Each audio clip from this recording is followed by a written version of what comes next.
Біз үшін суыққа тоңып, шөл кезіп отқа да күйген, үй үшін уықта жонып, кереге келіде түйген.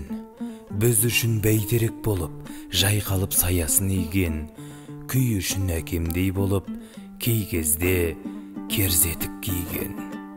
Жанана, сен батырсың, күйшіде жырау ақынсың. Жанана, сен асылсың, Алла мен пайғамбардан соң, жан жүрегіме, ән жүрегіме ең жақынсың. Әлдейлеп ақ бесік тербеп, аялап ақ сүтін берген, ән күйлі әр күні өрнек, баламыз бап күтім көрген. Қолыңнан татқан дәм қандай, тамсанып тілде үйірген, өзіңдей әзижан қайдай, басқаны білмейді екем.